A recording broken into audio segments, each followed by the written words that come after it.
নমস্কার বন্ধুরা, সুমা কিচেনে আপনাদের স্বাগত। এখন বাজারে অনেক তাল পাওয়া যায়। জন্মাষ্টমী সেই উপলক্ষে আজকে আমি নিয়ে এসেছি পাকা তাল দিয়ে দারুণ স্বাদের তালের ক্ষীর বানিয়ে দেখাবো। জন্মাষ্টমীর দিন এই তালের ক্ষীর বানিয়ে আপনারা গোপালকে ভোগ নিবেদন করতে পারেন। তালের ক্ষীর বানানোর জন্য প্রথমে কড়াইতে 300 গ্রাম তালের পাল নিলাম। এবার লো টু মিডিয়াম ফ্লেমে আমি এই তালের পালটি ফুটিয়ে নেব। কন্টিনিউয়াসলি এই তালটি আমাদের নাড়াচাড়া করে যেতে হবে। চ্যানেলটি সাবস্ক্রাইব করা না থাকলে সাবস্ক্রাইব করার অনুরোধ রইল। পাশে থাকা বেল আইকন প্রেস করে দিন, যাতে আমি যখনই এরকম নিত্য নতুন ভিডিও দেব যাতে সর্বপ্রথম আপনাদের কাছে পৌঁছে যায়। দেখুন তালের পালটি অনেকটা শুকিয়ে আসছে। এখন দিয়ে দিচ্ছি 1 কাপ চিনি। চিনিটা আপনারা তালের মিষ্টি দেখে দেবেন। আমার তালের পাল মিষ্টি, তাই আমি 1 কাপ চিনি দিয়েছি। দিয়ে দিচ্ছি হাফ টিস্পুন লবণ। যে কোনো মিষ্টি রান্নায় হালকা লবণ দিলে তার টেস্ট দ্বিগুণ বেড়ে যায়। এখন লবণ আর চিনি ভালো করে তালের সঙ্গে মিশিয়ে নেব। এখন ফ্লেমটা লো করে 2 থেকে 3 মিনিট ভালো করে নাড়াচাড়া করতে হবে, না হলে নিচে লেগে যাওয়ার সম্ভাবনা থাকে। এখন দিয়ে দিচ্ছি 1 কাপ নারকেল কোরানো। নারকেল কোরানো ভালো করে তালের সঙ্গে মিশিয়ে নেব। এখন গ্যাসের ফ্লেমটাকে মিডিয়াম টু হাই করে 3 থেকে 4 মিনিট ননস্টপ নাড়াচাড়া করতে হবে, না হলে নিচে লেগে যাওয়ার সম্ভাবনা থাকবে।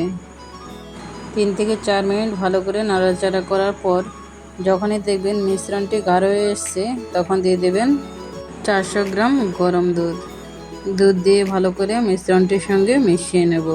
আপনারা দুধ সবসময় গরমই ব্যবহার করবেন, তা না হলে ঠান্ডা দুধ দিলে দুধ কেটে যাওয়ার সম্ভাবনা থাকবে। এই জন্য সবসময় গরম দুধই দেবেন। ভালো করে নেড়ে চেড়ে মিশিয়ে নেবেন। এই সময় গ্যাসের ফ্লেম লো টু মিডিয়াম থাকবে। এখন আপনারা চাইলে এখানে গুঁড়ো দুধ ব্যবহার করতে পারেন।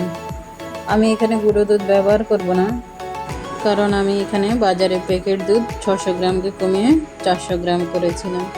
এর জন্য আমি আর কোনো পাউডার দুধ ব্যবহার করছি না। আমি এখন দিয়ে দিচ্ছি 1 চামচ চালের গুঁড়ো কিছু পরিমাণ জলের সঙ্গে মিশিয়ে। আপনারা চাইলে কর্নফ্লাওয়ার ব্যবহার করতে পারেন।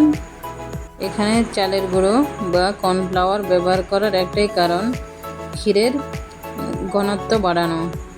দিয়ে দিচ্ছি 2টো এলাচ। ভালো করে মিশিয়ে নিলাম।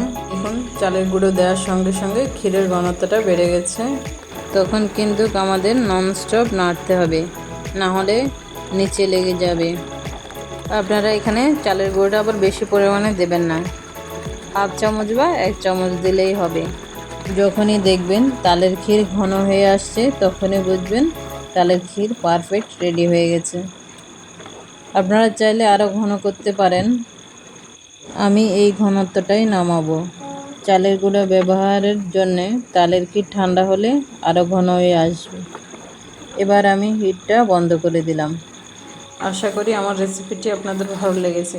যদি ভালো লেগে থাকে লাইক, কমেন্ট ও শেয়ার করবেন, আর চ্যানেলটি সাবস্ক্রাইব করার অনুরোধ রইল।